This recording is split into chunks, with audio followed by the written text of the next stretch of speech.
Huella CPA, marcando un futuro.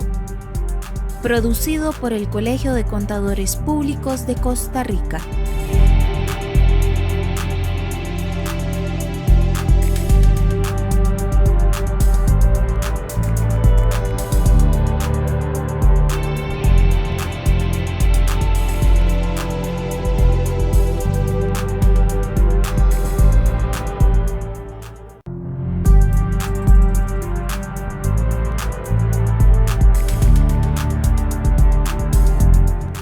Huella CPA, marcando un futuro.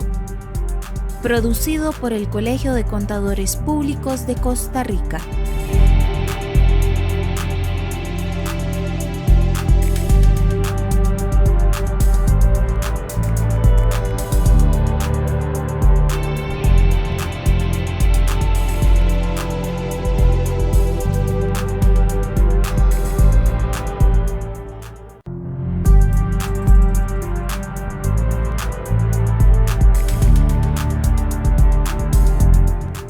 Huella CPA, marcando un futuro. Producido por el Colegio de Contadores Públicos de Costa Rica.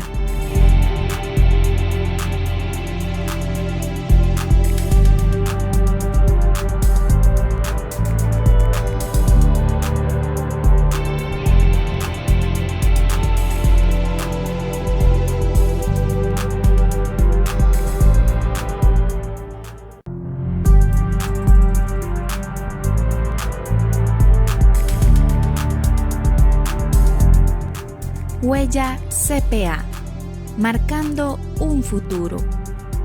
Producido por el Colegio de Contadores Públicos de Costa Rica.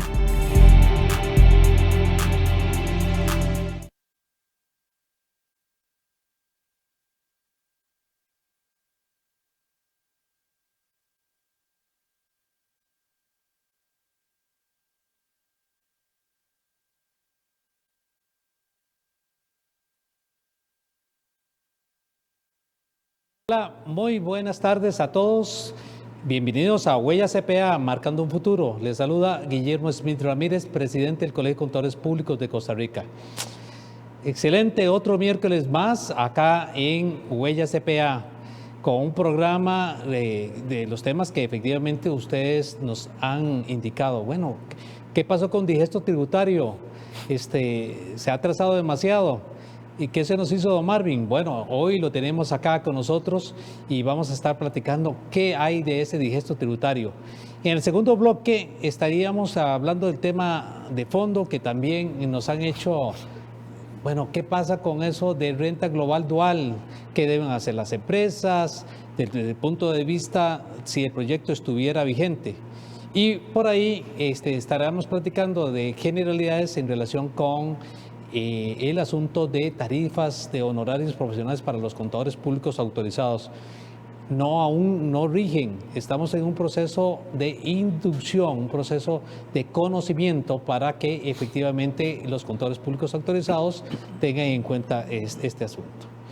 Y bien, y por ahí ya se nos acerca nuestro mes, el mes de mayo, y tendremos una actividad en conjunto con la Asociación Interamericana de Contabilidad.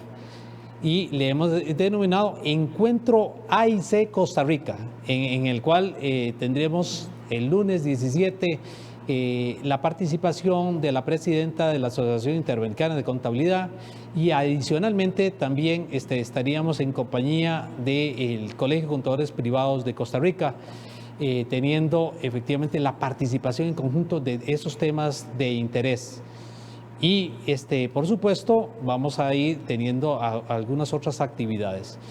Bueno, sin más preámbulo, vamos a ir a platicar un momento con don Marvin Guzmán. Don Marvin, ¿qué se nos había hecho? ¿Dónde estaba? Bienvenido a Huella CPA, marcando un futuro, y veamos a ver ese digesto del mes de marzo y el mes de febrero. Don Guillermo, ¿cómo le va? No, yo siempre he estado ahí. Más bien sentí que yo me preguntaba, ¿qué mal le habré hecho yo al Colegio de Contadores? ¿Qué pude haberles dicho a los agremiados para que no me invitaran más. Yo, no, qué raro. Pero y no, como estamos en el mes del amor, yo dije, bueno, debe ser por eso que me están invitando. Como abril es el mes del amor y me llaman de nuevo, pero no, aquí estoy, con mucho gusto. Entonces el buen momento fue en este mes de febrero. No, abril. Estamos en claro. abril, que es el mes del amor, o sea, no es en febrero. La gente ha estado engañada no sé por cuántos años, pero el mes del amor es abril. Pensé que me estabas llevando al mes de febrero. No. De hecho, ahora nos vamos a trasladar en el tiempo y nos vamos a ir a ese supuesto mes del amor de febrero para discutir qué cosas importantes hay en el digesto de ese mes, pero no, aquí estamos para servirles. Encantados, definitivamente. Y ahí ese digesto del mes de marzo, estaba viendo, definitivamente trae varias cosas interesantes.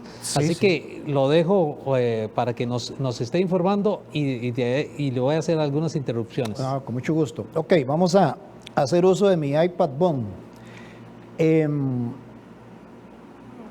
Viera que a veces salen criterios ahí muy, muy interesantes. Hay otros que uno creería que no tanto. Pero hay unos que uno dice definitivamente tiene que divulgarse porque me parece a mí que es de interés general. Y ahora le explico, por ejemplo, algunos criterios de la Dirección General de Tributación que a mi gusto deberían de ser divulgados, aun cuando ya lo están siendo, porque están siendo divulgados públicamente, ¿verdad? En nuestro sitio, que es el sitio que ya de por sí por ley se dispone para esos efectos, que es en el SCIJ, el Sistema Costarricense de Información Jurídica, pero tiene que dársele otro tipo de publicidad, porque no todos ingresan al digesto para ver qué hay, qué sé yo, la ama de casa o la estudiante de colegio o el ingeniero o arquitecto no va a entrar al digesto para ver qué hay ahí, y tal vez hay cosas que sí le interesan, pero bueno. Pero ahí, casualmente, dichosamente, estamos aquí en Huellas CPA, marcando un futuro. Exactamente. Y efectivamente a través del Facebook Live del colegio, tratando en efecto llevar a todos aquellos interesados, costarricenses, contadores públicos autorizados, contadores en esto. Por eso es, como dijo aquel, que dicha que vine. Así es. Adelante. Bien, vamos a ver, hablemos de marzo. Guillermo, hay un oficio ahí, el criterio DGT 23-2021 del 12 de enero, que a ustedes les interesa. Digo a ustedes, a todo el gremio de... Bueno, yo soy contador privado, pero evidentemente no ejerzo. Pero que les interesa a los contadores. Y son consultas que casi siempre están haciendo. Dice que los viáticos y el kilometraje otorgados al trabajador y respaldados con comprobantes electrónicos son un gasto deducible y el trabajador no está obligado a emitir su factura electrónica porque está dentro de esa relación laboral. Es decir, no es que ese trabajador deja de ser trabajador para ir a hacer lo que le encomendó la empresa que hiciera y se convierte en un trabajador independiente, no. Entonces ahí la administración lo que le está diciendo es que ese trabajador no tiene que emitir comprobante de ningún tipo. Eso sí, la factura electrónica tiene que ser emitida a nombre de ese patrono. ¿Okay? Sí, y en ese DGT 23-2021 me parece fabuloso, digamos, esa ratificación. Desde el punto de vista de aspectos de control, y no solamente para efectos tributarios, por supuesto, claro está.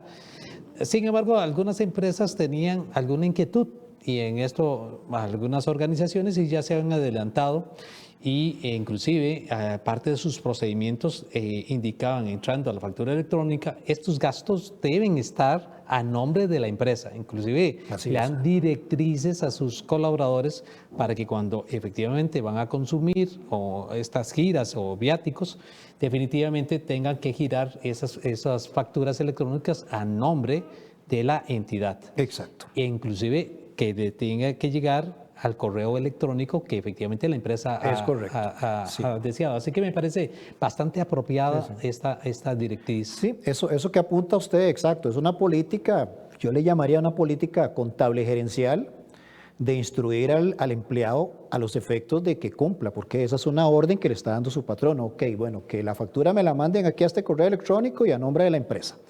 De lo contrario, no podría ser deducible y si eso no es así, entonces usted va a tener que reintegrármelo porque es un gasto que yo estoy haciendo dentro de mi necesidad como empresa, ¿verdad? Entonces el empleado debería de cumplir. Tomar en cuenta hay una salvedad, creo que es el artículo 35, me parece que así se queda en la ley de renta, cuando el trabajador tiene que incurrir en gastos para llevar a cabo la función que el patrón le encomienda. Pero bueno, ese es otro tema que tal vez sería importante que lo lean a la hora de que tomen ese tipo de decisiones que comentaba usted, don Guillermo, valorar también ese aspecto legal que está en el artículo 35 de la ley del impuesto sobre la renta. El oficio 24/2021, también del 12 de enero, aquí la administración lo que hace es que confirma un criterio, el 1092/2016, del 1 de noviembre del 2010. Vamos a ver, espérese para ver qué fue lo que pasó aquí. Ese es el problema de esta iPad que viene seguro un poco descargada, don Guillermo, y entonces... 1092/2016, exacto, del 1 de noviembre del 2016. Gracias, Dani. Pues ahí no llego, yo no creo. Pues ya uno viejito, imagínense que ahora el 19 de abril, don Guillermo, por eso le digo que es el mes del amor. Ah, ya, con razón. Entonces, usted nos está diciendo que le cantemos acá cumpleaños. Más o menos. Porque recuerde que, como decía aquella canción, en abril nació el amor. Obvio, no la puedo cantar porque no tengo esos dotes de cantante, ¿verdad? Pero sí sé que era una artista femenina que decía, en abril nació el amor y el verano se lo llevó, algo así, no sé. Bueno, siempre, además, siempre nos puso acá, o sea, sí, usted está entrenando para este programa ahí. Voy a tomar mi iPad tiene doble función mi iPad.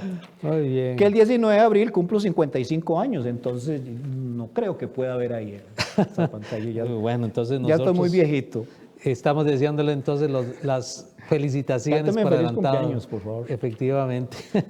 Muy bien, don María. Ok, entonces la administración lo que hace es que ratifica ese criterio del 2016, dice respecto, y vean qué interesante, respecto a que la licencia por maternidad, que si bien es cierto es un subsidio, se encuentra grabada con el impuesto al salario, siempre y cuando evidentemente supere el tramo exento, ¿verdad? Es decir, si le dan una incapacidad o un subsidio por 600,000, 500,000, 400,000, no supera el tramo que anda por ahí de los 220, 820, 821, más o menos, estaría exenta. Pero si supera, entonces estaría grabado con el impuesto al salario. ¿Okay? Que esa es una duda que a veces las personas tienen, que creen que eso deja de ser salario y se convierte en un emolumento diferente y que por lo tanto no lo alcanzan las leyes, o en este caso las leyes tributarias, ¿verdad?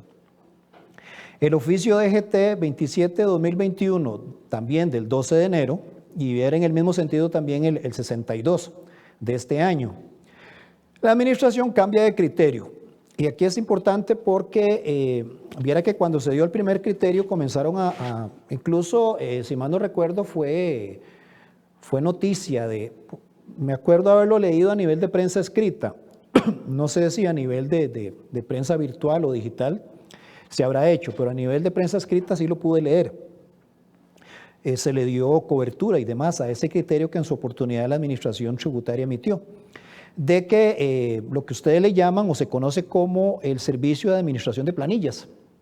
Entonces la administración había dicho que estaba grabada nada más la parte de la comisión que se cobra. Entonces, bueno, ahora la administración lo que hace es que cambia de criterio y dice que la base imponible del IVA recae sobre los servicios prestados de administración de planillas, es decir, que corresponde al monto total pactado con el cliente. Y vean qué interesante, o sea, la suma completa del cobro por los servicios pactados, sin distinguir sus comprobantes. Entonces, la administración de planillas incluye los salarios, las cargas sociales, no sé, otro tipo de emolumento salarial, horas extras, etcétera, etcétera, y no solamente la comisión. Todo eso forma parte del combo y sobre ese concepto total es que se tiene que cobrar el 13%.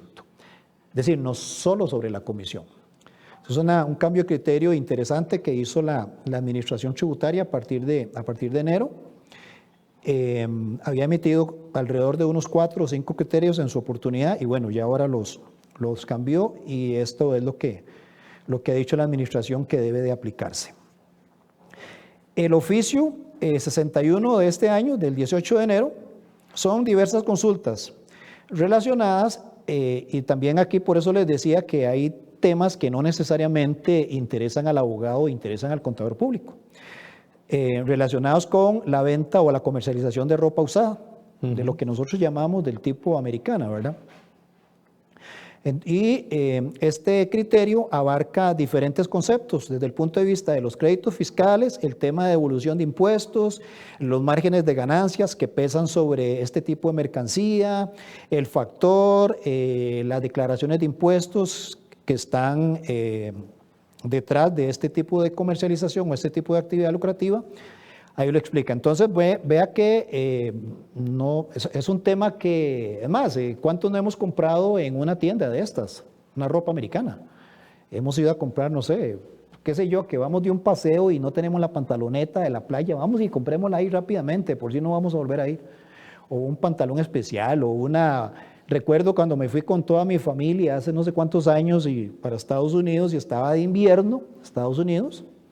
Y entonces nos fuimos a una ropa americana a comprar un poco de suetas para mis hijas, de esas que cuestan 1,000, 2,000, 3,000 colones, porque son suetas americanas y son bastante confortables. Y ya después regresamos y se regalaron, porque ya no se van a usar aquí en un país tropical como el nuestro, ¿verdad? Entonces, bueno, vea qué interesante, pero temas de este tipo, no solamente, repito, le conciernen a contadores o abogados, a la gente en general, ¿verdad? El criterio 67-2021 del 18 de enero son consultas relacionadas, ahí son varias, a nivel del impuesto sobre el valor agregado, específicamente para el tema de las ventas sucesivas, que es muy común que se dé en este país, ¿ok? Y cuando se dan este tipo de ventas también a instituciones del Estado. Entonces aquí la administración lo que hace es un desarrollo jurídico para efectos del tratamiento del IVA. Es decir, cuando se tiene que dar el cobro del IVA, en el momento de esa venta sucesiva, en el momento de la importación, cuando está ahí en el almacén de depósito o después de la nacionalización, eso lo explica el criterio de la administración tributaria. Tenemos el criterio, el 106-2021 del 1 de febrero. Entonces acá la administración lo que hace es reiterar el criterio que en algún momento emitió respecto al monto del 1% del timbre fiscal del Colegio de Periodistas, que se aplica para servicios relacionados con la publicidad. Entonces la administración lo que dice es que ese 1% en la venta de servicios publicitarios forman parte de esa base imponible, para efectos de cobrarle el 13% del IVA. Es decir, no se excluye de la base imponible el 1%. Entonces aquí la administración lo que hace es que ratifica porque en algún momento alguien tenía la duda, se consultó, la administración emitió criterio y luego seguía manteniéndose la duda de si era legal o no legal por su condición de carga para fiscal, tomando en cuenta que tenía los mismos elementos de un tributo, en este caso de un impuesto, y bueno, ahí se hace todo un desarrollo interesantísimo de por qué el consultante considera que no debía ser así, y la administración más bien le dice, no, sigue siendo así, y más bien se reitera el criterio. Entonces interesante, pero muy probablemente algunos no estarán de acuerdo con esto, pero hay que prestar atención al DGT 106-2021. Lo interesante de estos criterios es que usted puede leer la posición del consultante, ¿verdad? En qué fundamenta su situación jurídica de consulta, y la administración se la rebate o se la sostiene o la confirma, por ejemplo. Entonces, es interesante porque no es que usted solamente ve el criterio, no, usted ve todo el panorama. No necesita ir a buscar el expediente para ver qué fue lo que se preguntó, no, ahí en estos criterios se hace todo desarrollo, entonces es bastante enriquecedor. Bien, luego tenemos el criterio 109 de 2021, donde se reitera que en todas las operaciones de compras existe la obligación de retener, ojo, y aquí lo hemos hablado, pero lo vuelvo a traer a colación porque vea que todavía lo sigue preguntando el administrado, el obligado tributario. Porque anteriormente teníamos un párrafo en el artículo, creo que era el 23, si mal no recuerdo, del anterior reglamento el anterior no, sigue siendo el 18445, solo que se modifica con el 41818. Se modifica este artículo el parrafito que tenía se elimina, donde decía que era a partir de una base que se tenía que cobrar el 2% en las compras al Estado. Ahora no, ahora la administración, y eso lo discutimos la reciente vez que estuve por acá, pero vea que se sigue dando la duda, de que independientemente del monto que sea, ok, que a la secretaria le está doliendo mucho la cabeza, mandemos a don Ramiro a que le compre ahí a la farmacia una, no le vamos a hacer publicidad, bueno, una acetaminofén, para no hacerle publicidad a marcas. No nos están pagando, ¿verdad, Guillermo? Mandémosla ahí a la farmacia y que traiga una acetaminofén para darle a la doña Margarita que le está doliendo la cabeza. Tome, sacan 100 pesos de la caja chica, tome, vaya, cómprela. ¿Cuánto costó? 80. Factura electrónica por 80 colones. Habría que ver si está considerado como medicamento y si lo cobija el 1% o el 13%, que ya es otro tema, ¿verdad? Pero si esa compra se la hizo el Estado, entonces, bueno, hay que retener el 2% sobre los 80 colones. Entonces, ya aquí no era aquella base que había anteriormente en el artículo 23 del reglamento anterior. La administración es consciente de esa situación y me parece que hay un proyecto de reglamento en casa presidencial para corregir esa parte y entonces ya disponer de una base, no sé, pensemos, no conozco el borrador, estoy hablando hipotéticamente, que a partir de un salario base ya se comienza a hacer la retención del 2%. Todo lo que se haga ahí para abajo no se le retiene el 2%, por ejemplo. Luego, interesante, una resolución, la 14-2021, la DGTR 14-2021 del 16 de marzo, donde se establecen las pautas para el trámite de acuerdos de precios por anticipado. Ok, aquí todo este tema es interesantísimo relacionado con precios de transferencia, que es un tema bastante complejo, ¿verdad?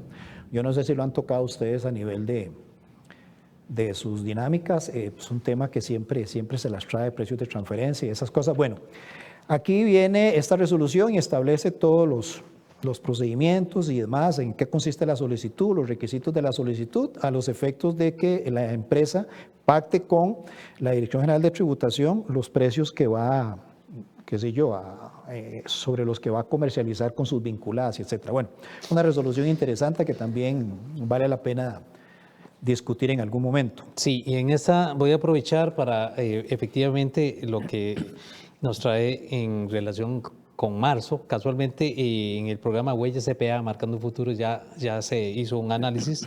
Tuvimos para aquellos que en efecto desean revisar materiales, bueno, ¿en qué consistía si no lo tuvo en tiempo? Bueno, vayan al Facebook Live del Colegio de Contadores Públicos de Costa Rica y tuvimos el análisis de la posición efectivamente del señor Caballeros, por parte de la Dirección de Hacienda. Ricardo.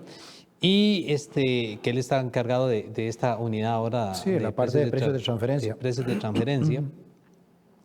Y de José Luis, senior de precios de transferencia en KPMG. Hicieron un análisis y en efecto ustedes pueden encontrar en qué consiste el APA, es bastante interesante, de tal manera que nace de que hay que ganar una confianza, una seguridad en este proceso, de tal manera si el contribuyente desea efectivamente adelantar, tal y como dice el concepto, va y se presenta a esta unidad y efectivamente va a analizarse si procede o no. Claro, acá también hay un plazo que nos decía el señor Caballeros, que se está retando Costa Rica, porque usualmente en otras legislaciones tributarias este proceso puede durar unos 2 años, ¿verdad? Extensivo. Sin embargo, aquí está apuntándose a 6 a 9 meses. Y no solamente y estamos casualmente, otra de las que estuvo en marzo es este tema de registro de accionistas, ¿no? Ajá. Bueno, es parte de esto que tenemos ahí en Huellas CPA. Y si hay dudas, cómo preparar la declaración de accionistas, efectivamente le invitamos a ver los dos, el programa de Huellas CPA y también el espacio ampliado, en que tuvimos todo el desarrollo para que tuvieran el intercambio de consultas y sus respectivas respuestas por parte de los funcionarios del Banco Central, de la Dirección General de Tributación y así como del ICD. Eso, usted, todo ese material lo puede encontrar aquí en la parte del Facebook Live del Colegio de Contadores Públicos de Costa Rica. Continúa. No, y don Guillermo, ahora que toca ese tema de registro accionista, ya se dio el primer recurso de amparo contra la Administración Tributaria País y contra el Banco Central, porque se alega que se le negó el acceso a la información. Bueno, pero eso ahorita se los comento, porque viene en este boletín. Estaba viendo que eso De está hecho, ahí lo por ahí. declaró con lugar la sala y nos obligó a... Y no, está bien. Es decir, nunca se le negó la información. Se le dijo y se le explicó al solicitante las razones que habían y entonces la sala dice, no, independientemente de... Pero bueno, ahorita lo conversamos. Para marzo también se publica el criterio institucional, el DGTCI 03-2021 del 1 de marzo, que ya en algún momento, ¿verdad?, lo habíamos discutido, este tema, que fue la adenda al criterio institucional 4-2020, que generó todo lo que generó a nivel nacional el tema de las ganancias por diferencial cambiario, ¿verdad? Pero bueno. Y no creo que llegue hasta ahí. Vamos a empezar a... Y todavía, yo sé que todavía 2021, efectivamente, digamos, nace porque viene todavía la duda. ¿Es o no es? Está contra el artículo 5. Pero... No, y esa palabrita de realizado, ¿cómo ha costado? ¿Cómo ha hecho bulla esa palabra? Por supuesto. Bulla porque efectivamente la ley dice otra cosa, pero bueno, eso lo dejamos eso para otro programa. Ustedes los expertos. Yo soy abogado, yo me declaro inconocimiento absoluto Muy bien, continuamos. De ese tema. Ahora venimos con los fallos del Tribunal Fiscal. Se publican varios fallos, pero me tomé la libertad de traerme 5 o 6 que me parece importante, que alguien dirá es un tema trillado, pero vieran que no, por la forma en que se aborda, por los antecedentes del caso en sí y por cómo resuelve el tribunal, porque la administración sigue haciendo este tipo de ajustes, las áreas de fiscalización o lo que llamamos las auditorías fiscales siguen haciendo este tipo de ajustes y el contribuyente se sigue enfrentando a ellos y demás, y bueno, y se siguen dando este tipo de precedentes y por eso es que me tomé la libertad o el atrevimiento de traerlos, al menos para comentarles de su existencia, ¿verdad? Pero es importante ahí que ya ustedes vayan y los ubiquen en el boletín y los lean íntegramente, ¿verdad? El fallo, el 682 del 2014, dice que se confirman ajustes en los impuestos sobre la renta y renta disponible, a saber, ingresos presuntivos por financiamiento, que ese es un ajuste que a veces no solamente le cuesta al funcionario determinarlo, sino también al contribuyente demostrarlo. Entonces les recomiendo ahí que se lo lean, este tipo de ajuste, los ingresos presuntivos por financiamiento. Luego hay un incremento patrimonial no justificado también, hay unos intereses rechazados, y hay un ajuste por distribución de dividendos por medio de beneficios asimilables a estos, que también a veces la lucha es cómo el funcionario demuestra que esa distribución o que ese hecho concreto corresponde a una simulación de distribución de dividendos. Le cuesta encuadrar al funcionario, al contribuyente también, incluso a veces hasta demostrar. Bueno, por eso es que este tipo de antecedentes son importantes, porque si confirmaron, uno diría que le da más bien armas a la administración para seguir haciendo este tipo de ajustes. O si es que lo rechaza, entonces más bien le da armas al contribuyente para defenderse de las actuaciones de la administración. Entonces hay que verlo de las dos vertientes, ¿verdad? Luego tenemos el fallo del Tribunal Fiscal, el 689 de 2014 también, y el tribunal dice que sin importar que el procedimiento, y vean qué interesante, sin importar que el procedimiento determinativo, el principal, haya sido declarado prescrito, esto no impide que se pueda imponer la sanción, es decir, la del artículo 81 sobre aquella determinación, ya que son procedimientos independientes y autónomos. Uno creería que ya, si muere el principal, muere el accesorio. Bueno, el tribunal dice que no, que aun cuando aquel haya prescrito y es donde se pudo haber determinado si efectivamente se cometieron las conductas reprochables, no se pudo determinar esa situación porque el determinativo prescribió. Entonces, bueno, el sancionador, la conducta que se reprocha en el procedimiento sancionador depende de aquel determinativo. No sabemos qué hubiera pasado si el tribunal hubiera confirmado o no confirmado. El tribunal está diciendo, no señor, aquí yo igual lo sanciono, aunque no se haya determinado si esa fiscalización que hizo la administración estaba o no ajustada a derecho. Entonces, es muy interesante este antecedente. El fallo 264 del 2015, se rechazan gastos por no aportarse los comprobantes autorizados o, ojo, por aportarse facturas presumiblemente falsas, recayendo la carga de la prueba en contra del contribuyente y en igual sentido tampoco pudo justificar los ajustes en incrementos de patrimonio. Entonces, bueno, ¿qué fue lo que hizo ese contribuyente? Que el Tribunal Fiscal presume que hay facturas falsas, a pesar de que el contribuyente, incluso a ese nivel de apelación, dice, no, estos son los comprobantes fehacientes, ¿cómo? O sea, ¿qué fue lo que pasó ahí entonces? Para él decir, mire, aquí están y cumplen con todos los requisitos. Bueno, hay que leer el documento para ver por qué es que no necesariamente están cumpliendo con todos los requisitos. Es lo interesante de este fallo. Tenemos el 313 de 2015, se declara prescrita la actuación de la Administración Tributaria por haber suspendido por más de 2 meses la actuación desde la emisión del traslado de cargos hasta la notificación de la resolución sancionadora, la que confirma, la que confirma la actuación de la administración. Le notificaron el traslado, el contribuyente impugnó, presentó los recursos correspondientes, pero la administración tributaria se extendió en el plazo para efectos de resolver. Y el tribunal dijo, se pasó más de los 2 meses que dice la norma. Desde el traslado de cargos hasta la resolución que confirma la actuación. Es muy interesante esta tesis porque incluso a nivel del Tribunal Contencioso también ya se está resolviendo de conformidad. La administración todavía siento yo que le está costando un poco entender esta parte, esta complejidad de ese plazo y está incurriendo tal vez no, creería yo que de manera involuntaria, actúa por el tema de trabajo y demás, pero bueno, vamos a tener que ver qué hacemos, porque si se nos reiteran, no solo a nivel administrativo, sino en sede judicial, este tipo de interpretaciones, la administración va a tener que ver de qué forma resuelve en menos de 2 meses, so pena de que se declare prescrita la acción, ¿verdad? Sí. Entonces, por eso es interesante estos fallos. Luego tenemos un fallo del 2020, el 124, dice que el contribuyente no demostró el origen de los fondos, y aquí es un tema, por lo general, con los famosos signos de riqueza, ¿verdad?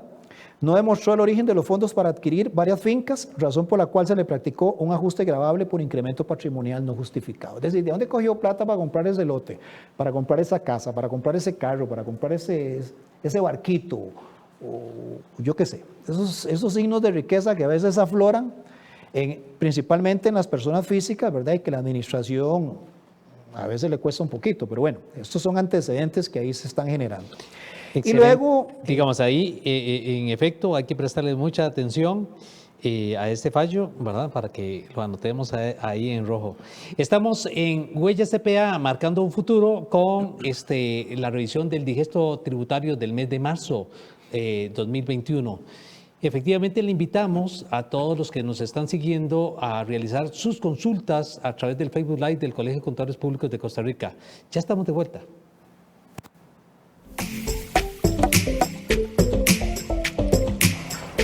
En el programa de gestión ambiental institucional y el programa de bandera azul, el Colegio de Contadores Públicos hace una revisión de su política ambiental institucional. Esta nueva política surgió por la necesidad de adecuar nuestras aspiraciones al alto nivel de desempeño ambiental que tenemos como institución. Se trata de una política ambiental realmente integral que no solo incluye los aspectos ambientales tradicionales, sino que incorpora enfoques transversales, principios humanistas e inclusivos.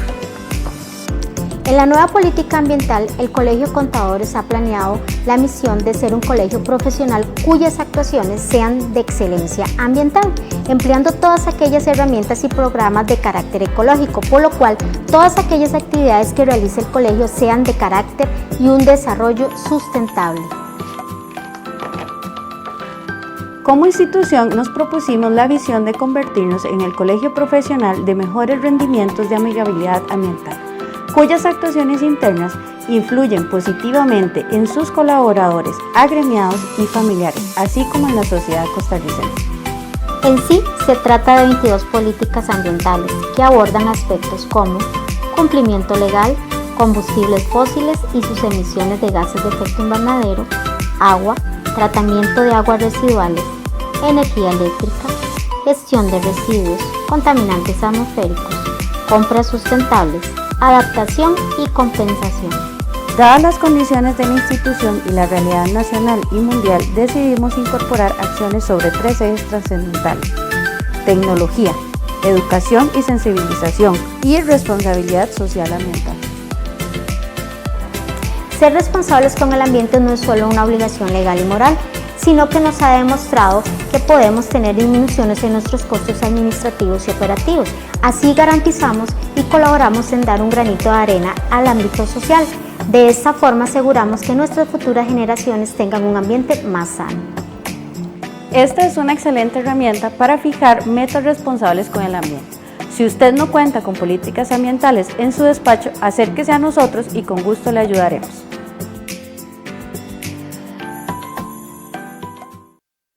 Bueno, regresamos a Huellas CPA, don Marvin. Entonces estamos en lo más y lo mejor cuando... En el mes de marzo, en relación con lo que usted tocaba del tema del registro de beneficiarios finales, se presentó ya un primer recurso de amparo. La administración lamentablemente lo pierde, no porque se le niega la información, es porque están pidiendo información de carácter estadística y las bases de datos o al menos los sistemas informáticos, evidentemente es nuevo, es un servicio nuevo que se está dando y demás, no está para suministrar los datos de conformidad con la solicitud que estaban haciendo.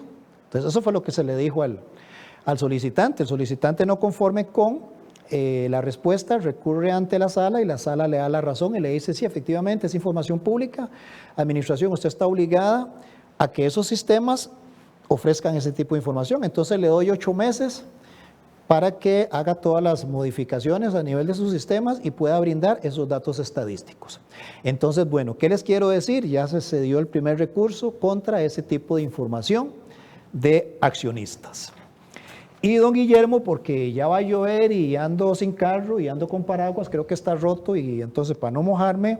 Y adicionalmente se nos va el tiempo. Y se nos va el tiempo, lamentablemente. Siempre lo más bonito y lo más importante, siempre se le va el tiempo a uno. Ok, en el boletín de febrero, así, cosas interesantes, el criterio 1529-2020, tratamiento tributario del impuesto sobre el traspaso de bienes inmuebles. Esto es una duda que todavía se sigue dando a nivel notarial con el tema de los traspasos directos e indirectos. Entonces, bueno, aquí este criterio aborda el tema en relación con la cesión de acciones, cuando se hace ese tipo de traspaso, la cesión de nuda propiedad, derechos hereditarios u otros. Entonces, bueno, esto es importante a aquellos contadores públicos que también tienen la profesión de notario. Este es un criterio que tiene de por sí que leer. El criterio 1536-2020 del 14 de diciembre, por eso aquí decía que no todo es para los contadores o los abogados, para todo el mundo. ¿A quién no le gustaría estar en este momento, por todo este tema de la pandemia, recibiendo clases de danza académica, clásica, ballet tradicional, contemporáneo, popping, funky, breakdance, jump style, hip hop, danzas populares, folclóricas, flamenco, tango, árabe, todo lo que a usted se le ocurra, ¿verdad? Dice la administración, ojo, que están grabadas con un 2%. Entonces, bueno, más bien continuemos, ya se abrieron los gimnasios, ya se abrieron las escuelas de baile, sigan ustedes con sus dinámicas, sus estilos de vida, cuídense, hagan cardio y demás y sepan que no están grabados este tipo de servicios con 13, sino solo con un 2% del IVA. Y luego, esto es también muy interesante con el tema de todos queremos prepararnos, todos queremos ir a la universidad, algunos creen que es más caro ir ahora porque tienen un 13, no, eso no es así. Dice la Administración Tributaria en el criterio 1537-2020 que la generalidad de los servicios, y entre ellos matrículas, materias o créditos, derechos de defensa de tesis, de investigación, proyectos de graduación, etcétera, prestadas por las universidades privadas autorizadas por CONESUB, o cualquier ente público competente se encuentran exentas del IVA. Entonces vaya, matricule, no va a tener un 13% más de impuesto. Si antes pagaba 50,000 pesos, sigue pagando los mismos 50,000, no hay ningún aumento. Así es que vaya con toda la tranquilidad del mundo. El oficio del 1548-2020, todo el tratamiento tributario, y aquí es importante, en la aplicación y cobro del impuesto a las personas jurídicas, pero las inactivas, incluso a nivel de timbre de educación y cultura. Ok, ahí le explican a usted en el caso de ese tipo de sociedades inactivas, porque hay ciertas dudas respecto a cómo se aplica el impuesto a las personas jurídicas, y se los recomiendo, léanlo porque eso sí va para todos los que tienen o que están relacionados con este tema.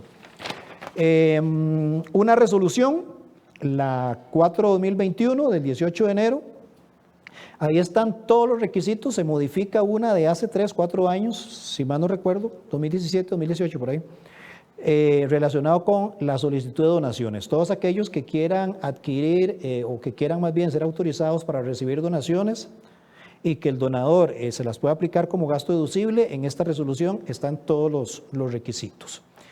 Y este criterio interesante, el DGT 602-2021, que tiene que ver con el tema de la inscripción retroactiva. ¿Ok? Don Guillermo, lamentablemente ya me tengo que ir. Ya usted me dijo termine, ya Tarjeta necesito roja. que se vaya. Voy a guardar mi iPad. Y agarrar el paraguas. Y agarrar el paraguas y llamar a... Bueno, no le hagamos publicidad porque no nos está pagando tampoco. Voy a ver cómo me voy. Tengo acá, antes de retirarse, María Catalina Rojas. Lo que pasa es que no estoy claro si es una consulta. Dice, un familiar es empleado de una compañía de Guatemala desde hace una década. Él tributa allá. Preocupa de ser automático el rebajo, apenas ingresa al banco con la poca agilidad de Hacienda y con los dictámenes contradictorios. No se logra recuperar el dinero que pudiera quitar Hacienda y se haga una doble imposición tributaria en Guatemala y en Costa Rica. Bueno, si es repatriado y si trabaja en Guatemala para una sociedad debidamente domiciliada en Guatemala y demás, por supuesto que allá le harán todas las retenciones y etcétera. Es decir, aquí en Costa Rica no, partiendo de que es empleado, pero no sabemos si es que trabaja para acá y lo trasladan a Guatemala y está un tiempo ahí prestando un servicio porque tal vez tienen sucursales ahí, no sé, Casa Matriz está acá.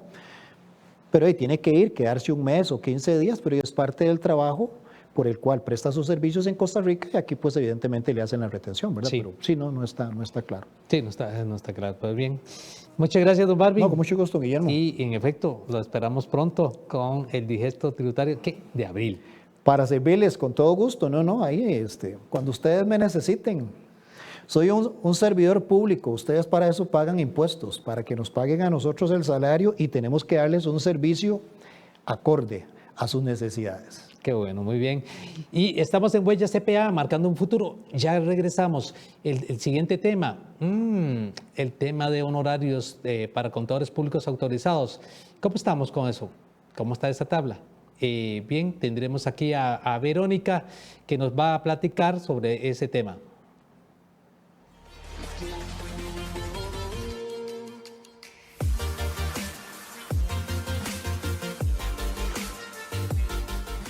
Desde el Departamento de Desarrollo Profesional del Colegio de Contadores Públicos de Costa Rica queremos compartirles el siguiente mensaje. Es aquí donde nos preocupamos y nos ocupamos por su continua capacitación profesional y las constantes actualizaciones que disponemos para ustedes. Tales como webinar, cursos, eventos especiales durante el año, capacitaciones en empresas y actividades dentro de nuestras redes sociales. Estas son algunas de las iniciativas que realiza el Colegio de Contadores Públicos de Costa Rica con mucho esfuerzo para mantener a nuestro CPA y a nuestro público general actualizados. Temas como el marco normativo vigente de información financiera, actualidad tributaria, control interno y gestión financiera, tanto de entidades públicas como privadas, además el comportamiento económico y financiero de nuestra realidad, son solo algunos de los aspectos que constantemente ponemos a su disposición. Sí, señora, si gusta, ingresa a la plataforma de e-learning y puede registrar su matrícula. Así es, con gusto. ¿Sabe usted cómo matricular con nosotros? Conoce la plataforma de e-learning que registra su pago, su matrícula y además gestiona su factura de forma fácil y segura. Si no es así, escuche los siguientes pasos y entérese de su uso. Desde su ordenador digite www.elearningccpa.or.cr. En la pestaña de ingresar, inicie sesión o regístrese por primera vez al sistema. Coloque sus datos y busque la actividad de capacitación que desea agregar al carrito de compra. Siga los 4 pasos de la plataforma hasta llegar al paso final de la compra. Incluya los datos de su tarjeta y espere la confirmación de su pedido.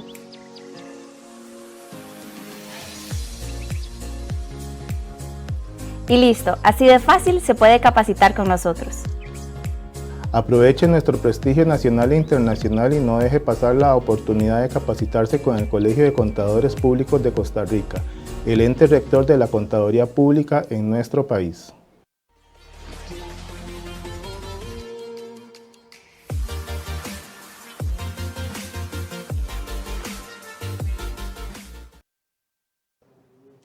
Bien, bienvenidos de nuevo a Huella CPA, acá con Verónica. ¿Cómo estás? Muchas gracias, Guillermo. Muy bien, gracias a Dios. Un placer estar el día de hoy. Qué dicha. Y en el tema hemos venido, conversando y anunciando el tema del decreto que estaba por publicarse, todavía no está publicado, sobre las nuevas tarifas de honorarios para los contadores públicos autorizados. ¿Nos puedes platicar un poquito de eso, Verónica? Claro, con mucho gusto. Como bien lo menciona usted, don Guillermo, es un decreto que está muy pronto a publicarse. Estaremos informándoles por los medios formales e indicados, ¿verdad? Este decreto 4223 viene a indicar el tarifario de los servicios profesionales, ya sea para despachos o firmas de contadores públicos, así como CPAs independientes. Vamos a ver, ahí teníamos un detalle de algunas de esas tarifas, ¿no? Así es. Viene muy interesante, don Guillermo, en este asunto, por ejemplo, debido a varias observaciones que hemos tenido, hemos hecho un análisis, el colegio ha hecho un análisis dependiendo de la naturaleza de cada compromiso, por ejemplo, en honorarios mínimos de auditoría financiera, informática u operacional, la tarifa vendría a ser 22.695 y también un cumplimiento de requisitos de horas mínimas, dependiendo si va a ser una entidad regulada o no regulada, que esto es importante también. Sí, y importante en esta parte que estamos viendo en pantalla, ¿no? La tarifa estaría pasando a 22.695,71 en el momento que efectivamente saliera el decreto. Así es. Y reiterando de que ese decreto prácticamente debió haber estado emitido desde el año pasado, producto de la pandemia, ¿verdad?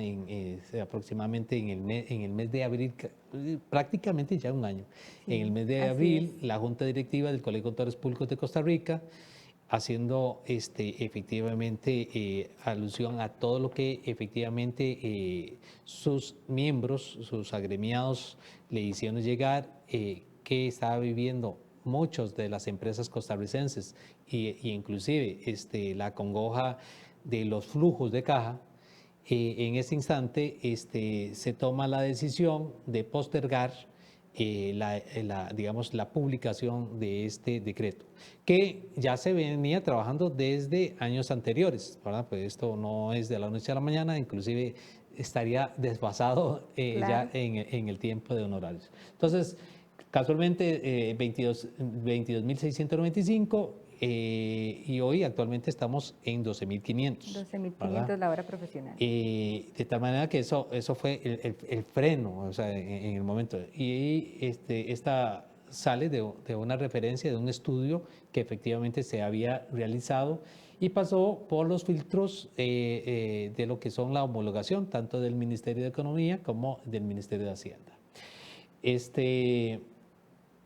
Aquí hay dos, efectivamente vamos a hacer en este cuadro, yo creo que resume bastante bien y hay que tomarlo en cuenta. Para una auditoría financiera, 80 horas. Y entendiendo como 80 horas mínimas, lo mínimo efectivamente que un profesional en contaduría pública tendría que tener para una empresa en la cual tiene que haber levantado sus cédulas de trabajo, sus papeles de trabajo, conozca a su cliente, ¿no? En el entendido de que ese profesional va a tener que invertir, preparar su plan de trabajo y adicionalmente confeccionar todo lo que es el archivo corriente, el archivo permanente. De tal manera que esto no quiere decir de que todas las auditorías sean de 80 horas mínimas, de 80 horas mínimas como piso elemental, de tal manera que van a estar justificadas de acuerdo con lo que ha hecho el profesional en contaduría pública para poder preparar su oferta de servicios. La de 100 horas, efectivamente, que vimos, que estábamos viendo en el cuadro, está referida propiamente a las entidades que están debidamente, digamos, supervisadas. Y en el decreto está definido que se entiende entonces por una entidad privada regulada. Sí.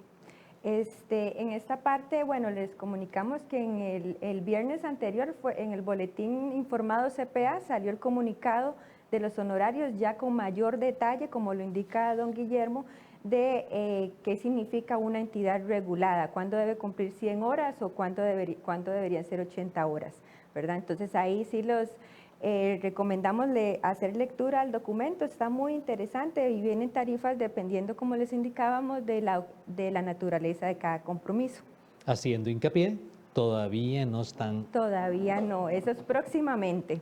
La tarifa actual que tenemos es de 12.500. Bien, y en la siguiente diapositiva que usted nos traía, que es un resumen, esto no es el extracto, no es el detalle total, pero algunas de estas tal vez podemos comentarlas muy ligeramente. Vemos que para realizar una certificación parte de un hecho de que efectivamente hay un trabajo previo, ¿verdad? O sea, no es una ocurrencia de que voy a hacer una certificación. Y teniendo en cuenta lo delicado que es esto, ¿no?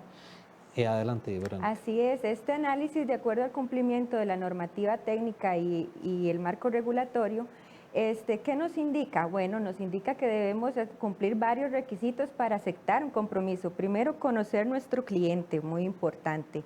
¿Qué tipo de compromiso es el que se va a realizar? Ya específicas de acuerdo a las normas, carta de compromiso que se debe de realizar. También así los papeles de trabajo que debemos preparar, qué tipo de pruebas vamos a definir. Entonces, de acuerdo a este tipo de procedimientos que realizamos en una certificación de ingresos, por ejemplo, ya se ha contemplado que la tarifa sería de 22.695,71 y horas mínimas de 3 horas. ¿Qué significa esto? Involucrando realizar cada uno de los papeles de trabajo que documenten nuestros resultados. Los papeles de trabajo son propiedad del profesional en contaduría pública. Así es. No es ¿verdad? posible, en efecto, de que estos documentos denominados para la justificación por parte del profesional se diga que van a estar a disposición de un tercero. Esto está en el Código de Ética del Colegio de Contadores Públicos, en su sección de confidencialidad, el capítulo 2 del Código de Ética, principalmente en los artículos 9 y 10 del Código de Ética Profesional, así que hay que prestarle atención. Y si alguna entidad o ente ajeno le solicita los papeles de trabajo, inmediatamente comuníquese a la unidad de Fiscalía. Así es, con Fiscalía puede ser al correo consultasfiscalía@ccpa.or.cr o igual a nuestras líneas telefónicas. Con todo gusto estamos para servirles y atenderles. Tenemos mucha relación también con la entidad bancaria debido a estas situaciones donde a veces piden los papeles de trabajo, que no está correcto. Así es. Y por supuesto, inmediatamente el Colegio de Contadores Públicos haría el acompañamiento apropiado, ¿verdad? Entonces, eso sí, tengamos toda la evidencia. Y en la siguiente diapositiva, creo que tenemos, ¿qué es lo que tenemos ahí? En esta sección de honorarios mínimos está subdividida, don Guillermo, en lo que son las asesoría y consultoría, que igual viene a ser una tarifa de 22.695,71 por hora profesional. Viene también la parte de peritajes extrajudiciales, así como peritajes arbitrales. En este caso, igual la tarifa se mantiene en 22.695,71 para cada hora profesional. Y por último viene lo que es la elaboración de estudios de prefactibilidad, factibilidad, así como flujos de efectivo, que esta tarifa sí varía un poco. Esta sería un 5% del flujo de efectivo promedio determinado. Bien, entonces a revisar, informados de esta reciente publicación. ¿Perdón? Los invitamos a revisar informados, está muy interesante. Ok, y bien, muchas gracias Verónica, y a los contadores públicos. Recordemos que efectivamente las tarifas mínimas de un contador público autorizado están efectivamente de conformidad con el artículo 10 de la ley 1038. El Colegio de Contadores Públicos puede tener un arancel, y la Asamblea General del Colegio de Contadores dispuso de que efectivamente si un contador público autorizado cobra por debajo de la tarifa definida, comete falta desleal, es una falta grave, y hace una suspensión de acuerdo con la normativa bastante fuerte. Por lo tanto, recomendamos ajustarse a las tarifas mínimas. Si efectivamente el profesional de contaduría pública hace un cobro mayor, no debe haber mayor problema. No hay ningún problema. Documente adecuadamente su trabajo a través de efectivamente los papeles de trabajo y por supuesto con el debido control de calidad, ¿no? Así es, cumpliendo cada uno de los controles de calidad que le va a llegar a ser un compromiso exitoso. Bien, muchas gracias Verónica por acompañarnos y yo creo que no va a ser la primera vez. Ya estamos aquí de regreso con Sergio en relación con el tema de el proyecto de renta dual. ¿De qué se trata? ¿Qué efectos tiene? ¿Qué cambios debe tener la compañía? Hay que educar, formar sobre este nuevo concepto a todos los asalariados. Ya estamos de regreso.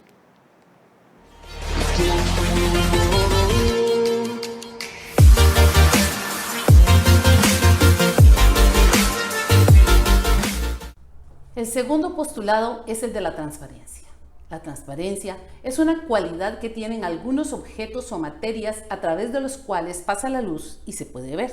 El término transparencia se acostumbra a emplear para indicar la conducta positiva de los individuos. Se dice que una persona es transparente cuando es sincera, responsable, asume las consecuencias de sus actos, no miente ni tiene secretos. Es decir, las personas transparentes se muestran tal cual son. De ahí que, como segundo postulado en nuestro código de ética, la transparencia es un valor social que genera confianza, seguridad dentro de las organizaciones, posibilita la apertura, facilita la rendición de cuentas y disminuye la corrupción. A la profesión contable se le ha delegado la responsabilidad de velar por los intereses de la sociedad. Esta profesión es presunción de legalidad y garantía de transparencia.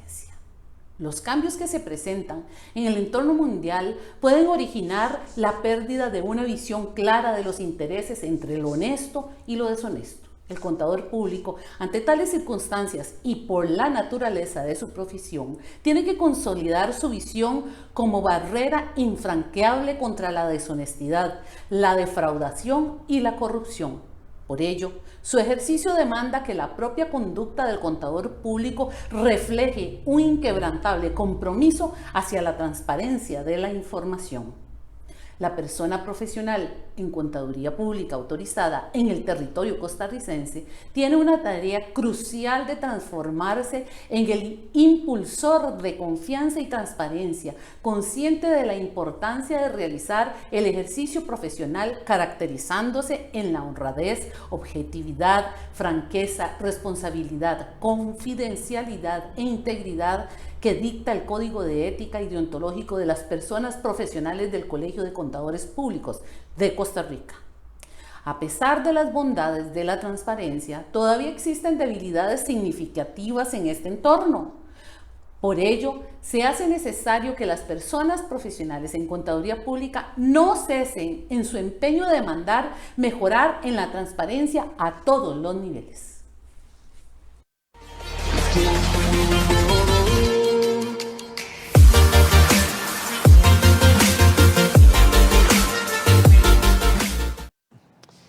Bueno, acá estamos con Sergio Blanco con el tema de renta dual. Sergio, ¿cómo estás? Buenas tardes, qué gusto saludarles. Para mí es un placer nuevamente compartir y conversar sobre estos temas que nos apasionan de la parte tributaria.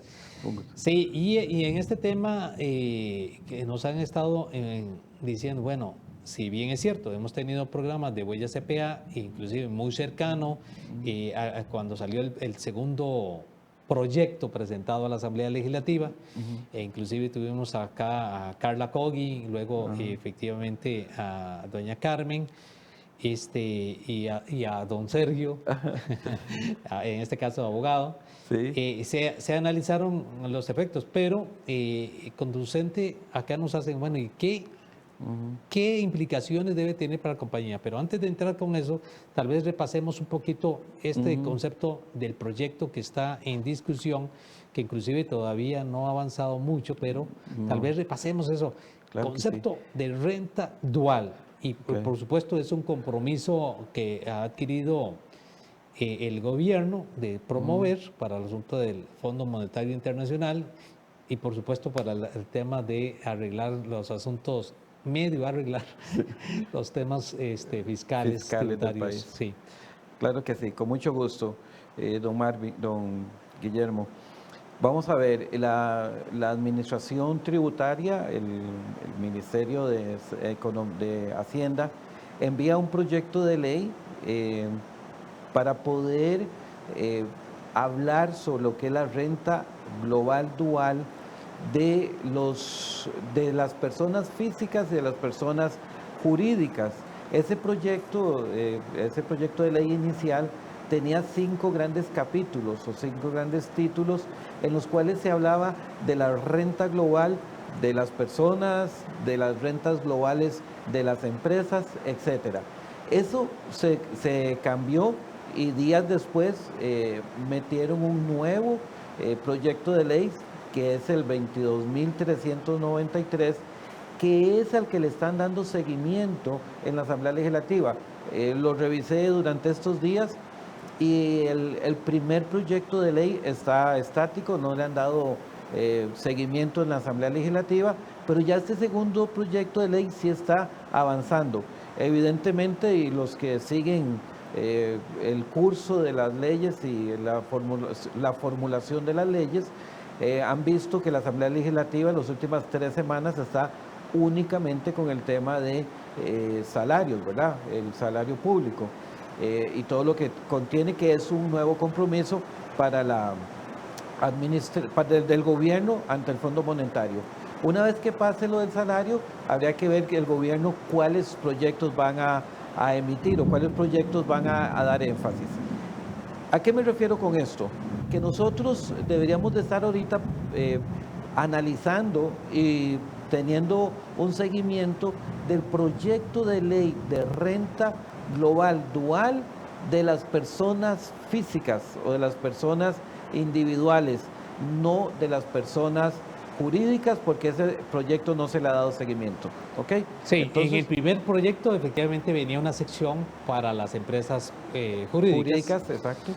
Inclusive hacía algunos ajustes, sin embargo, del todo está, digamos, todavía ahí estacionado. No lo han retirado de la Asamblea Legislativa, pero no le han dado seguimiento de nada. ¿Okay?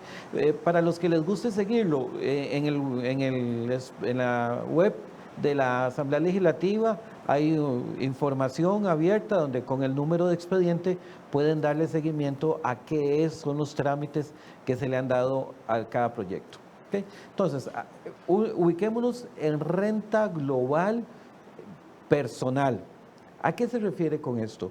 Nuestro sistema tributario ha estado caracterizado por tener una cédula para cada impuesto. Eso quiere decir un cajón específico donde me dice cuál es la tarifa de cada impuesto, cuál es el plazo, cuál es el hecho generador. Y eso yo creo que lo hemos conversado en varias ocasiones, de que nuestro sistema tributario es un sistema tributario cedular. O sea, hay una cédula específica para cada impuesto que hay de las rentas o de las ganancias que se puedan tener. Este concepto de cedular es el que quieren variar a un concepto que sea global, a un concepto que sea una renta que no es lo mismo, y aquí también vale la pena hacerlo, la aclaración, que no es una renta mundial. La renta mundial le va a gravar, o un sistema tributario con renta mundial le va a gravar la riqueza, sea donde sea que la genere, sea dentro del país o fuera del país. Eso es una renta mundial, no es eso lo que están haciendo. El proyecto de ley habla de una renta global, que lo que quiere decir es que indiferentemente de la fuente donde usted genere la riqueza, la persona física va a tener una tarifa y una forma conjunta de declararlo para todas las rentas. Ahora nos preguntaremos, bueno, ¿cuáles son las rentas que puede tener una persona? El proyecto de ley lo clarifica y pone que son los sueldos y salarios como tales, las actividades físicas, las personas que hacen actividades lucrativas por sí mismas. Nos habla cuando tenemos rentas de capital, de la renta como tal, inmobiliaria, las ganancias o pérdidas de capital, y habla de una última que son las atribuciones, que eso es un concepto que se está empezando a desarrollar, pero los primeros 4 conceptos ya nosotros los manejamos, que es el impuesto a salarios, todo el mundo lo conoce, el impuesto de ganancias de pérdidas o ganancias en actividades físicas, o una persona física con actividad lucrativa, también se tiene. El impuesto sobre las ganancias de capital lo tenemos, y el impuesto sobre pérdidas y ganancias en capital también lo tenemos. Esos 4 impuestos se unifican, y en vez de estarlo declarando y pagando en forma individual, se globalizan, se unen y se juntan para hacer una sola tarifa y un solo impuesto como tal. Yo creo que lo que hay que tener un poco de paciencia una vez que entre esto a la corriente es tratar de ver cómo va a quedar, ¿verdad? Porque digo yo, ¿cómo va a quedar? Porque tenemos la 9635 que incluyó efectivamente las rentas de capital. Como usted bien nos estaba explicando, trata mediante otra ley incluir las actividades de renta global dual para personas físicas. Y posiblemente esto va a generar un poco de distorsión y decir, bueno, ¿y ahora qué? Sí. Entonces, esta parte que todavía no sabemos cómo lo vayan a llevar, sí va a tener que tener cuidado. Adicionalmente, lo que estaba señalando, incluyendo la sección de rentas de capital. Claro. O sea, con el proyecto actual, con la ley actual y versus el proyecto actual. Claro, porque todas esas leyes, todas esas cédulas por aparte se van a unificar y van a generar una sola carga tributaria. Cambia muchísimo la forma. Y algo que me preocupa del proyecto de ley como tal es que hace una referencia, me parece a mí, en más de 40 espacios de los artículos, por eso me parece excesiva, a que eso lo van a normar vía reglamento, que la forma de liquidar, que se va a decir en el reglamento cómo se va a liquidar. Entonces, definitivamente va a ser un cambio muy grande que nos da tiempo para poderlo estudiar el proyecto. Creo que este tipo de programas nos van a ayudar a generar muchísima discusión, muchísimas mesas de trabajo, pero definitivamente esto nos va a generar muchísima actualización de nuestros contadores, porque va a variar sustancialmente las rentas individuales o las rentas de las personas. Entonces eso, pues claro, nos va a llevar muchísimo trabajo de investigación, de seguimiento, de aportes. Sería muy bueno también que el colegio aporte en las comisiones de la Asamblea Legislativa para poder tener entre todos una ley. Lo que sí veo, voluntad política para que esto se ejecute, ¿verdad? Entonces, ahí va a haber muchísima presión dentro y fuera de la Asamblea Legislativa para poder tener estas actualización. Sergio, y siempre pensando en este proyecto, también la aclaración de la persona física, inclusive toma para aquel que es extranjero, tal vez esa mención, y que define el número de días. Claro. Tal vez bueno, vamos a ver, eso ya está normado también, eso ya una persona que resida en el país por más de la mitad de los días, 186 días, 185 días, no me acuerdo el número exacto, 185, 183 días en adelante. Sí. Esa que viva que viva más de esas cantidades de días en el país, ya se considera como residente. Entonces, eso quiere decir que ya tiene que estar inscrito bajo la legislación costarricense y ya no como un extranjero al cual se le pagan los impuestos o se le retienen cuando se les dispone sus rentas. Entonces, en ese sentido también lo amplía el concepto desde el punto de vista tributario de cónyuge y qué implicación tiene el cónyuge en esta parte. También hace algunas exoneraciones y algunas explicaciones de cuándo son los dividendos, y entonces se dice, bueno, van a estar exentos los dividendos que se le pagan a las personas, pero se presume que a partir del 6º año se van a pagar dividendos. Entonces, ahí hay una presunción de que siempre una empresa cada 5 años va a declarar dividendos, sin que necesariamente esto sea de esta manera. En fin, hay una serie de articulados que son muy novedosos y que se requieren muchísimo detalle de análisis para poderlos hacer operativamente correctos. Lo más importante entonces es el conocimiento que los contribuyentes se informen individualizado. Ahora, personas que no estamos acostumbrados probablemente en que se nos hable que adicionalmente tenemos una carga y que probablemente vamos a tener que preparar una declaración del impuesto de renta al final del periodo que engloba. Sí. Es un proceso de educación e formación, ¿no? Exactamente. Y esa es la dualidad de esto, ¿verdad? Porque entonces yo voy a tener unos impuestos con una sola tarifa, una globalización, pero voy a hacer una parte en un periodo y otra parte en otra frecuencia de tiempo. Entonces, lo voy a referir, el impuesto de ganancias por alquileres, por decir algo, lo voy a referir también y lo voy a relacionar un poco con el impuesto de los salarios. Entonces, esa dualidad también es importante irla marcando, ¿verdad?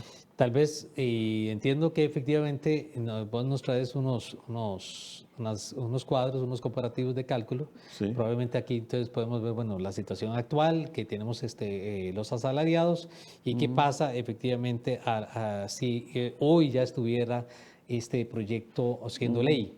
Entonces, tal vez vamos a ir de uno a uno, con esto nos ayuda a ilustrar algunas de estas claro que sí, podemos presentar la primera filmina. ¿Qué es el objetivo de esta ley? En algunas ocasiones han dicho la administración tributaria, el objetivo es tener mayor control, el objetivo es tener un poco más de fiscalización, pero el objetivo de esta ley es una recaudación mayor, definitivamente. Entonces, aquí hay unas tasas mayores. Vamos a ver, pensemos en una persona que tiene un salario de 1 millón de colones mensuales y que entonces evidentemente al año gana 12 millones de colones. El impuesto sobre la renta mensual son 15.000 colones, 15.800, y el anual 189.600. ¿Okay? Los créditos fiscales al día de hoy, presumiendo un cónyuge de 2.300 colones por mes y presumiendo 2 hijos, 3.140 para un total de 37.000 colones en el crédito fiscal por los hijos. Entonces me da un impuesto anual de 123.480. Una tasa efectiva me llamo la tasa efectiva anual, el impuesto pagado entre el total del ingreso, que en este caso serían los 12 millones de salario, de 1.03%. Con la situación propuesta, y valga la aclaración que es propuesta, no podemos decir que esto es definitivo, que esto va a ser así, no, esa es la propuesta que hay al día de hoy en el proyecto de ley. El salario total serían los 12 millones, un impuesto sobre la renta de 7 millones, se están dejando exento los primeros 5 millones, después de los 5 millones pagarían impuestos. Los créditos familiares suben sustancialmente, en vez de 28.000 colones al año, suben a 250.000 el del cónyuge, y el hijo, bueno, en este caso son 2 hijos, en vez de 37.680 sube a 300.000, o sea, por cada hijo anualmente sube 150.000, lo que nos da un impuesto anual de 150.000 colones, que es un 1.25%. Como se puede ver, y ha sido la discusión que ha dado la administración tributaria, cuando son salarios menores, la afectación va a ser menor. Y entonces aquí se ve que el aumento en el año, en vez de 123.000 colones, pasó a 150.000 colones. Okay, hasta ahí estamos claros. Y en esa misma diapositiva, mostrando lo que estabas señalando en el ejemplo, basados en el millón. Sin embargo, en esta propuesta, el gobierno baja efectivamente la parte que es el exento para ser grabado, ¿no? El mínimo exento mensual. Sí, sí. Lo pasa de 860 a 680.000 colones. Ok, entonces quiere decir de que efectivamente va una masa de cantidad de asalariados que no estaban acostumbrados a hacer que les retuvieran impuestos sobre renta, sino que efectivamente entrarían a una retención. Exactamente. Y algo también importante, ahora que usted menciona el tema de la declaración, hasta aquí no era necesario que los contribuyentes hicieran declaraciones. ¿Por qué? Porque el patrón no lo retenía, y estoy hablando solo de salarios, ahorita tenemos otros ejemplos con otros elementos, pero hasta aquí el patrón no lo retenía, lo pagaba a la administración y listo, ¿verdad? Cambiándonos a una renta global dual, ahí el contribuyente va a tener que hacer una declaración, aunque sea solo la parte salarial, y va a tener que incluir una serie de variables. Pero definitivamente eso va a ser también mucho más laborioso para todas las personas. Sí, y es lo que decía de que en el proceso de la educación. Y por consiguiente, desde nuestro punto de vista, es importantísimo que principalmente los departamentos de recursos humanos o talento humano de las entidades, ojalá empiecen a informar a sus colaboradores. Esto es por educación tributaria e información. Todavía no ha ocurrido nada, pero a la vuelta, como dicen, van a acelerar y de repente va a estar encima y decir, bueno, ¿y ahora qué? Sí. Bueno, ahora es que en efecto vamos a tener que estar preparados. Y es mejor hacerlo, el proceso, irme educando adecuadamente en tiempo, en lugar de que atropelladamente, porque muy probablemente algunos de nosotros estemos ocupados en otra cosa y no le prestemos atención y llegamos a la obligación ya como asalariado, y si estoy entre el rango, voy a suponer que soy el que no me preocupo, tengo 685.000 colones, no tengo, no sé de qué me hablo y no es para mí. Y a lo mejor sí está dentro de dentro de la lista. Y decir, debería de preparar, muy probablemente, según lo que ya quedaría en ese proyecto de ley, una posible declaración del impuesto sobre renta. Claro. Definitivamente creo que con la 9635 la ley nos vino a introducir en todo lo que es la parte de las ganancias de capital. Y ha costado mucho, y en estas declaraciones ahora que se presentaron en marzo, pues evidentemente había una falta de experiencia en toda esta cosa. Ahora, con una nueva ley de renta global, también eso definitivamente es un cambio, es una cultura nueva y de que tenemos que entre todos tratar de irla aprendiendo y aplicando correctamente. Ojo, se está aumentando la cuota. En este caso, aumentó de unos 1.03 a 1.25, o sea, es 0.2% de aumento de cuota. Ahora bien, ¿qué pasa si no gano 1 millón de colones? ¿Qué pasaría si gano 2,5 millones? Y vamos a ver la siguiente filmina. En la siguiente filmina hacemos el mismo ejercicio, los mismos elementos, considerando un salario de 30 millones de colones, como se puede observar, 30 millones anuales, un impuesto sobre la renta de 2.900.000 anual. Igual presumo para efectos del ejemplo los mismos créditos familiares, entonces me da un impuesto anual de 2.880.000, que significa un 9.6%. ¿Okay?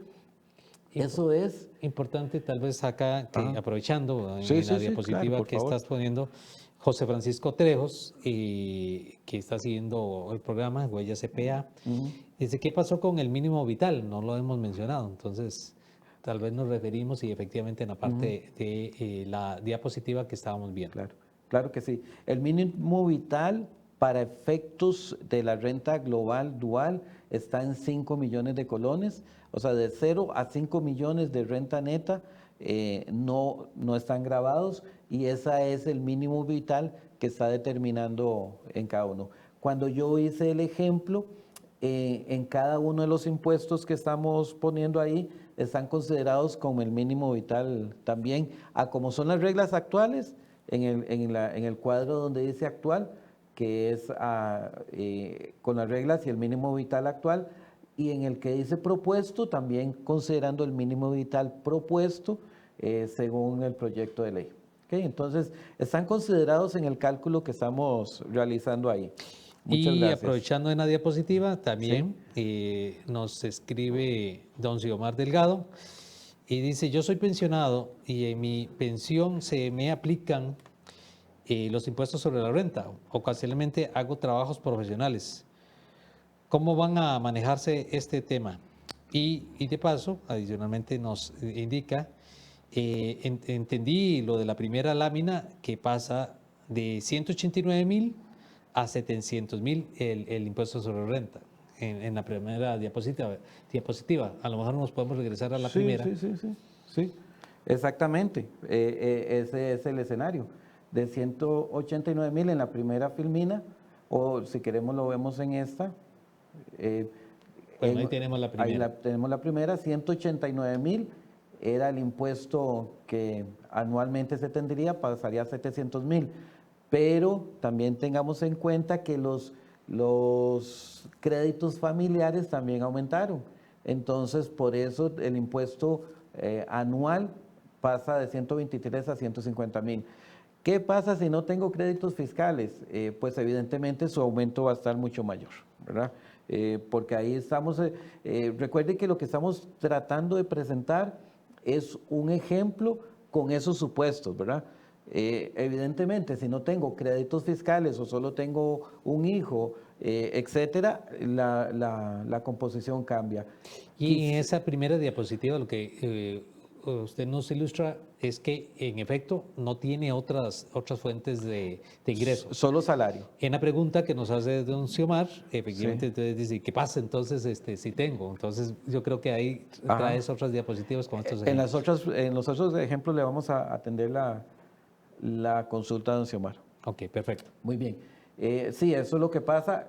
Igual, es solo un ejemplo para efectos didácticos, no pretendemos decir que con esto vamos a tener esta hoja de cálculo para calcular todos nuestros impuestos de renta global. No. Son ejemplos que estamos desarrollando para poder tener un poquito de claridad hacia dónde va esta parte, ¿verdad? Conforme avance el proyecto de ley, estos ejemplos pueden cambiar. Aplican restricciones, entonces. Ok, en la segunda filmina tenemos la siguiente situación. Una persona que ya no gana 1 millón de colones por mes, sino que ya gana 2,5 millones por mes, tiene 30 millones de colones al año, su impuesto sobre la renta antes de cualquier deducción son 2,900,000, las deducciones de los créditos familiares lo lleva a un impuesto anual actualmente de 2,880,480, que es un 9.16. Bajo los mismos conceptos y criterios, con la nueva renta dual pagaría en vez de el 9.60, el 11.50% del ingreso, bajo los supuestos de este ejemplo, ¿verdad? Puede ser más, puede ser menos.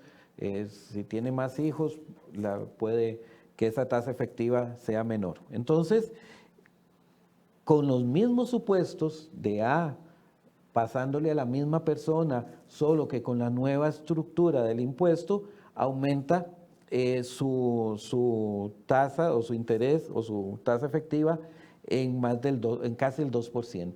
Entonces, esto es lo que mucha gente ha dicho, sí, es que nos están procurando cobrar más. Sí, en efecto, es una tarifa más alta y en efecto, en la igualdad de condiciones, voy a tener una cuota tributaria mayor.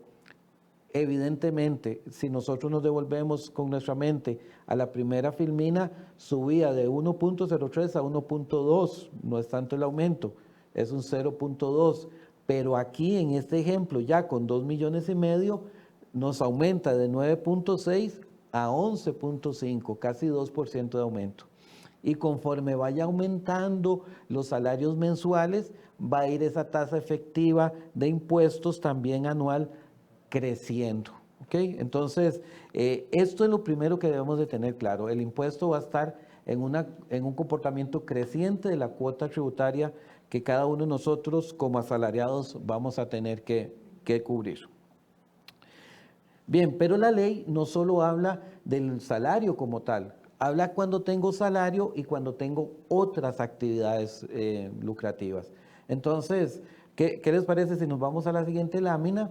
Y en el primer cuadro vamos a ver de esa lámina, decimos, bueno, una persona tiene un salario de 12,123,000 de impuestos en una tasa efectiva del 1.03. Y presumamos que tiene alquileres por 3 millones de colones con un impuesto del 12.75. Recordemos que el alquiler es una renta inmobiliaria, rentas de capital inmobiliaria, pero que también da servicios profesionales a esa misma persona por 6 millones de colones. Esos servicios profesionales de persona física con actividad lucrativa, entonces se le resta la tasa mínima o el mínimo vital, y sobre eso la misma escala nos dice cuánto hay que considerarle. Bueno, aquí pagaría 75,000, que tiene dividendos, que es similar a lo que nos dice don Xiomar, que tiene otros ingresos de una renta de capital mobiliario, en este caso por su participación accionaria, por 2,5 millones, que pagaría el 15%, y que adicionalmente vende libros, y que esos libros no lo hace por medio de una empresa, sino que esa venta de libros la hace por medio siempre personal, que emite las facturas a nivel personal, y que tiene una venta de 10 millones de colones, por decir algo, con 7 millones de costo, y que ya tiene una renta neta de 3 millones y un estimado de un 10% de impuesto. ¿Okay? Eso quiere decir que esta persona en este año tuvo 26 millones de rentas totales, ¿verdad? Y que pagó un impuesto total de 1.200.000. ¿Por qué? Porque podemos ver en la columna de tarifa como todas las tarifas son diferentes y todas las tarifas van siendo calculadas por el total de impuestos que tiene que pagar según los mínimos exentos, etcétera, de cada uno de ellos. ¿Ok? Entonces paga un 4.75. Pero a la par hicimos el mismo cuadro, pero con la integración que nos dice la ley. Y algo muy importante es que nos dice que no se van a integrar las ganancias de capital, mobiliario o inmobiliario. O sea, esas se van a considerar siempre por aparte. Esas se van a considerar en forma cedular, entre paréntesis, entre comillas, hablo cedular. Esas no se van a integrar, no se van a sumar. Entonces, todas las demás que sí se suman, que son los salarios, servicios profesionales y la venta de libros, por un total de 21 millones de colones, aplicándole la tasa exenta de los 5 millones, sobre los 5 millones no se le calcula, y aplicándosele todas las demás tasas de la tabla que nos dice el proyecto de ley, pagarían 3 millones de colones de impuestos. ¿Okay? Más lo que paga por rentas de capital, tendría un total de 3.900.000, menos los créditos fiscales. Recordemos que hay un salario, entonces hay créditos fiscales, se le restan, pagaría entonces un 12.84. Y ve aquí, por eso quisimos recalcar muchísimo la renta neta. Vea que la tasa efectiva de impuesto, a como está la situación actual, es de un 4.74%, pero a como quedaría propuesto es de un 12.84%. Ahí es más de un 200% más de crecimiento en la cuota tributaria. Ahora, ¿esto se va a liquidar de esta manera? No sabemos. No sabemos cómo se va a liquidar, no sabemos cuál es la forma que la Administración Tributaria nos va a dar los formularios, etcétera. Pero este es, en esencia, lo que se está diciendo el proyecto de ley que deberían de considerar a la hora de hacer una renta global, dejando sin integrar las rentas de capital, que la misma ley dice que no se tienen que integrar, o el proyecto de ley, perdón, que el mismo proyecto de ley dice que no se tienen que integrar estas dos rentas. Acá don Walter Zamora dice, estos porcentajes de aumento son bastante inexactos, porque parte del supuesto de créditos fiscales por 2 hijos, que es, digamos, los ejemplos. Sí. Estos créditos fiscales son bastante altos, pero en el caso de las personas que no tienen hijos menores a 18 años, la diferencia se incrementa sustancialmente. Tienes razón. El supuesto que yo construí fue un supuesto general para, evidentemente, si le quitamos varios créditos fiscales, que sí fue lo que aumentó mucho. Vea que los créditos fiscales del cónyuge, en vez de 28.000 colones, pasaron a 250.000. Cuando no se tenga créditos fiscales, este aumento sí puede ser mucho más importante. Pero bueno, eso es parte de los cálculos y de las consideraciones que todos debemos de ir construyendo según sea cada caso que trabajemos. Sí, don Jorge Mario Berrio nos dice, ¿los intereses de ahorros personales formarán parte de esta renta global dual? No, en la parte de exenciones se dejó fuera la parte de los intereses por ahorros. Entonces, ese sería un cálculo con ya 12 millones. Sí, para pasar al último ejemplo que traje, y ya con esto podemos seguir con otro tipo de discusión, en este último ejemplo se mantiene todo exactamente igual al anterior, solo que en vez de un salario de 12 millones pasa a un salario de 30 millones. Para no ser reiterativo en todo lo que ya hemos hablado, la tasa efectiva de impuestos pasa de un 9.02 a un 17.76. También es un incremento importante y está considerado los créditos fiscales. Si no tuviera créditos fiscales, pues el incremento sería aún mayor. Pero con todo esto lo que queremos dar es ejemplos de cómo se estaría afectando la parte de la renta global en el cálculo y en la cuota tributaria, ¿verdad? Que es lo que estamos ahora. Si me preguntan cómo se va a liquidar esto, todavía no lo sabemos. Lo que les comentaba anteriormente, incluso en la misma ley se habla que esto se va a regular más adelante vía reglamentaria. En la misma ley se menciona, bueno, las liquidaciones se hará por el reglamento, las condiciones de cómo se van a liquidar, etcétera. En 50 hojas de ley, incluyendo la parte de las justificaciones, hay 40 veces, hay 42 veces que nos refieren a un reglamento que en fin, la parte del reglamento es lo que nosotros más necesitamos en la parte operativa. Bien, y nos dice don Mario Rojas, digamos, ¿por qué entonces se le llama dual si las rentas de capital no participan en el cálculo? Porque hay alguna combinación de aspectos de los plazos, de las bases mínimas y de otras cosas que se consideran en las diferentes fuentes de riquezas de las personas físicas. Entonces, ese es el concepto de dual. Es global porque encierra todas las rentas y, bueno, en este caso la ley habla de 2 excepciones, y es dual porque combina varios criterios a la hora de la preparación y el cálculo. Don Gary Garita nos indica, entiendo que existe la posibilidad de incorporar nuevos gastos deducibles, tales como temas de salud. ¿Qué tan positivo serían estas nuevas aceptaciones de gastos que en la actualidad no están permitidos para ayudar a bajar un poco la renta? Bueno, eso es un beneficio que trae el proyecto de ley que permite tener deducciones de gastos ampliadas a lo que nosotros usualmente tenemos hasta el día de hoy. Eso se prevería una disminución en la renta líquida, renta neta líquida o a liquidar. Y pues sí, tiene razón, hay algunos gastos que ahora que permitirían deducir que en la actualidad no se permiten deducir. Y que igual, o sea, todos esos gastos hay que analizarlos, hay que considerarlos, hay que ver que cumplan también con las condiciones generales del Código de Normas, etcétera, pero sí hay algunos gastos que antes no se permitían y que se permitiría por medio del proyecto de ley hacerlos. El proyecto de ley es el 22.900, ya les digo, para que lo tengamos y lo podamos buscar. 22.393. 22.393 es el proyecto de ley que se tiene.